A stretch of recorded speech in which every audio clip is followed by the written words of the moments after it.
پاکستان کی 4 بڑی اداکاراؤں کے ناموں کے ساتھ انہوں نے جو باتیں کہیں کریں کہ اس ادارے کو منسوب بنا کر اس ادارے کے ساتھ جو نفرت انگیز مہم منسوب کر دیں، اور بالکل دیکھیں مطلب ان کی جو نسلیں ہیں ان میں بھی بہت سے لوگ فوج سے تعلق رکھتے تھے یا پھر لاپتہ کے طور پر تصور کیے جا رہے تھے، اور استعمال کی گئی نا کہ بیرون ملک بیٹھ کر پاکستان کے اداروں کے خلاف جو نفرت انگیز مہم میں جو حصہ لے رہے ہیں۔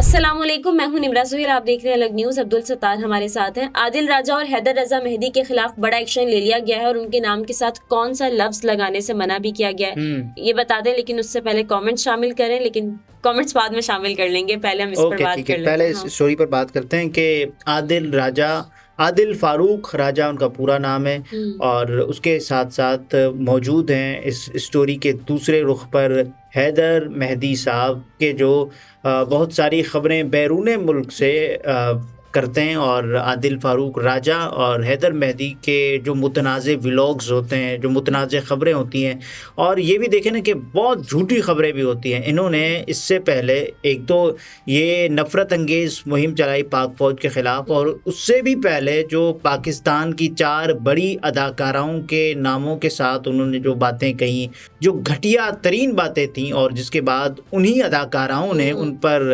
کیس کیا، اور وہ کیس بھی چل رہا ہے، اور وہ مواد جو کہ جن کو منسوب کیا گیا تھا انہی اداکاراؤں سے، تو وہ بھی عدالت کے حکم پر ڈیلیٹ کروا دیا گیا ہے۔ عادل فاروق راجہ صاحب جب سے بیرون ملک ہیں تو انہوں نے پاکستان فوج کے خلاف، پاکستانی پاک افواج کے خلاف جو گھٹیا ترین مہم شروع روزانہ کی بنیاد پر سوشل میڈیا پر پروپیگنڈا کر رہے تھے اپنے ولاگز میں، اور اس کے ساتھ ساتھ یہ جو باتیں کرتے تھے، مطلب یہ تو ایک عام پاکستانی، آپ کا کسی بھی ادارے سے اختلاف ہونا کوئی چھوٹی بڑی بات نہیں ہوتی، لیکن آپ کا جو اختلاف ہے نا، وہ جب نفرت میں بدل جائے، وہ جب دشمنی میں بدل جائے، آپ پھر لوگوں کو یہ کہیں کہ یہ کریں وہ کریں، اور گھٹیا باتیں نا، ایک بات جو کہ مطلب کوئی کسی کے شاذ و نادر بھی دماغ میں یہ بات نہیں آتی کہ یار یہ بھی ہو سکتا ہے، اور کسی ادارے کے خلاف اس طرح کی مہم چلاتے ہیں، اور وہ ادارہ کہ جس نے آپ کو پہچان دی، وہ ادارہ جس نے آپ کو عزت دی، وہ ادارہ کہ جس کی وجہ سے، جس کی بدولت آپ وجہ شہرت رکھنے میں سامنے آئے، اور وہ ادارہ جس نے آپ کو ایک جو جسے کہے نا کہ ایک منصب عطا کیا، اور اب آپ یہ کریں کہ اس ادارے کو منسوب بنا کر اس ادارے کے ساتھ جو نفرت انگیز مہم منسوب کر دیں۔ اور آپ یہ دیکھیں کہ عادل فاروق راجہ کا ہوا ہے جنرل فیلڈ کورٹ مارشل، اور اس کے ساتھ ساتھ حیدر مہدی بھی شامل ہیں۔ عادل راجہ کے نام کے ساتھ اب یہ کہا گیا ہے کہ ان دونوں ریٹائرڈ افسران کے ناموں کے ساتھ کسی بھی شو میں یا کسی بھی ولاگ میں یا کسی بھی نشریے میں اب لفظ ریٹائرڈ استعمال نہیں کیا جائے گا۔ 21 نومبر 2023 کو ان سے جو ہے ان کا جو رینک ہے وہ واپس لے لیا گیا۔ بالکل ایسی ہے۔ یہ اجمل جامی صاحب نے ٹویٹ بھی کیا، وہ لکھتے ہیں کہ ISPR کی پریس ریلیز کے مطابق عادل راجہ اب صرف عادل راجہ ہے، اور حیدر رضا مہدی اب صرف حیدر رضا مہدی ہے۔ ان دونوں کو اب صرف ان کے نام سے بلایا جائے گا کیونکہ آرمی نے ان سے 21 نومبر کو رینک واپس لے لیے تھے۔ ان دونوں کا ہوا ہے جنرل فیلڈ کورٹ مارشل، اور اس میں آپ یہ دیکھیں کہ جو حیدر مہدی کو سزا سنائی گئی ہے وہ ہے 12 سال قید بامشقت، اور عادل راجہ کو جو سزا سنائی گئی ہے وہ ہے 14 سال قید بامشقت، اور ان دونوں پر جو ہے وہ کرپشن کے بھی بہت سے کیسز ہیں۔ بالکل ایسی ہے۔ اور یہ دیکھیں نا، بیرون ملک جا کر آپ اپنی فوج کو یا پھر اپنے ادارے کو جس میں آپ نے کام کیا ہے اس کو متنازع بنائیں، اور اس کے علاوہ کیا یہ بات زیب دیتی ہے کہ ایک ایسے ادارے کو آپ کے پاس ثبوت بھی نہیں ہوتے نا۔ بہت ساری خبریں عادل راجہ کی ایسی آئیں کہ جس میں لوگوں نے دیکھا کہ یار یہ خبر کون کر رہا ہے؟ عادل راجہ. لوگوں کا ویسے ہی یقین اٹھ جاتا ہے کہ اگر عادل راجہ یہ خبر دیتا ہے.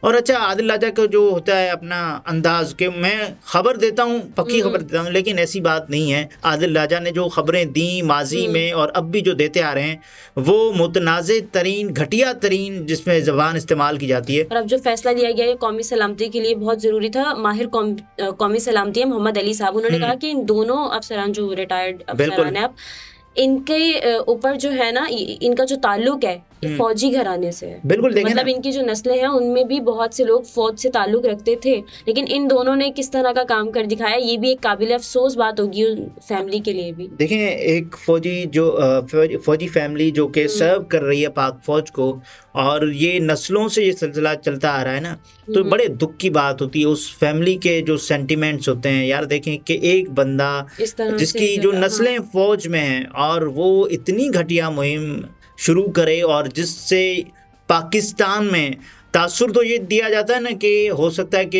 یہ کسی سیاسی جماعت کے کارندے ہوں. ہو سکتا ہے، دیکھیں ہو سکتا ہے کہ کسی سیاسی جماعت کے کارندے کے طور پر ان کا نام مشہور ہو جائے، لیکن اس سیاسی جماعت کا اس سے تعلق ہی نہ ہو، اور اس سیاسی جماعت کو بعد میں جسے کہنا کہ انتقام کی بھینٹ چڑھا دیا جائے، تو یہ بھی غلط ہو سکتا ہے. یہ خصوصاً پروپیگنڈا مخصوص اداروں کے لیے کیا جا رہا ہے جو کہ انتہائی غلط ہے. یہ جو سیکشن 131 میں بڑا واضح ہے کہ اگر کوئی شخص پاکستان یا پاکستان سے باہر بیٹھ کر ان مخصوص اداروں کے خلاف بات کرتا ہے یا کوئی پروپیگنڈا کرتا ہے، کسی کو اکساتا ہے، تو ان کے خلاف ٹرائل اور کارروائی کی جاتی ہے. بالکل ایسے ہی ہے نا. یہ تو قانون کے مطابق، ضابطے کے مطابق اور آئین کے مطابق جو پاک فوج کا بنا ہوا ہے، تو اس میں یہ ایک جو شق تھی جو آپ نے بتائی، تو کارروائی کی گئی اور کارروائی ہونی چاہیے تھی. اگر کارروائی نہ ہوتی تو آپ یہ دیکھتے کہ صاحب کل کو کوئی دوسرا اٹھ کے آ جاتا اور پھر یہ کہتا کہ صاحب آپ کے پاس الزام ہیں لیکن آپ کے پاس کوئی ثبوت نہیں ہے، آپ کے پاس الزام ہیں لیکن آپ کے پاس ان الزامات کے طور پر آپ کا کوئی ایویڈنس ایسا نہیں ہے جو مانا جائے درست. ابھی آپ نے دیکھا تھا کہ جو حیدر مہدی نے ایک خبر دی تھی نا کہ جو فروخ حبیب ہیں وہ تو دار فانی سے کوچ کر گئے ہیں. ابھی ہم نے یہ خبر سنی اور اس کے بعد ہم نے دیکھا کہ حیدر مہدی یہ خبر دے رہے ہیں کیونکہ حیدر مہدی کی عادل راجہ کی طرح خبریں غلط نہیں ہوئی تھی، لیکن خبریں غلط ہوئی تھی. کچھ خبریں صحیح بھی ہو جاتی ہیں، لیکن پھر سب لوگوں کو یہ تشویش ہوئی کیا واقعی فروخ حبیب. تب انہوں نے پاکستان تحریک انصاف نہیں چھوڑی تھی، اور وہ ایک جسے کہنا کہ مغوی کے طور پر یا پھر گرفتار کے طور پر یا پھر لاپتہ کے طور پر تصور کیے جا رہے تھے، اور وہ گرفتار بھی ہوئے تھے فروخ حبیب صاحب. اور اس کے بعد ان کی جو پریس کانفرنس آئی سب نے دیکھا. تو حیدر مہدی کی یہ والی خبر کتنی غلط تھی کہ ایک بندہ جو کہ زندہ ہے اور اس زندہ بندے کے بارے میں آپ اتنے وثوق سے بات کہیں کہ صاحب اس کی تو مطلب ڈیتھ ہو گئی، اور ایسے موقع پر کہیں جب سب کو یہ ہے کہ کب وہ سامنے آئیں گے، وہ کہاں پر ہیں. آپ یہ دیکھیں نا کہ اس وقت جو سیاسی پولرائزیشن ہے، پولیٹیکل پولرائزیشن، ایسے ماحول میں ایسی خبر دینا کیا نفرت کو ہوا نہیں دے گی کہ جس میں ایک تو انتقامی کارروائی کسی سیاسی جماعت کے ساتھ ہو رہی ہے، وہ ہو رہی ہے، ٹھیک ہے، اور آپ یہ کہیں کہ جو فروخ حبیب صاحب ہیں وہ اس دنیا میں نہیں رہے، تو کیا ان کی جو فیملی کے جذبات ہوں گے اور ان سے متعلق جو جڑے لوگ ہوں گے، تب تو پاکستان تحریک انصاف بھی نہیں چھوڑی تھی. کیا پھر جو نفرت ہوگی، جو آپ یہ تاثر دے رہے ہیں نا کہ ان لوگوں کی وجہ سے یہ جو کام ہو رہے ہیں، تو یہ تو پھر غلط ہوگا نا ان کے ساتھ، اس ادارے کے ساتھ جس کا آپ حصہ رہے، اور بدقسمتی سے اب یہ کہنا پڑ رہا ہے کہ آپ حصہ رہے. رضوان گلزئی صاحب نے بھی ٹویٹ کیا، وہ لکھتے ہیں کہ عادل راجہ نے بہت ساری ایسی باتیں کی جو جھوٹ ثابت ہوئیں. جھوٹا پروپیگنڈا کرنے والوں کو سزا ملنی چاہیے. یہ سزا صرف عادل راجہ تک محدود نہ ہو، یہاں اور بھی بہت جھوٹے ہیں جو ذاتی بغض کے لیے یا پھر بعض مفادات کی وجہ سے جھوٹ پھیلاتے ہیں.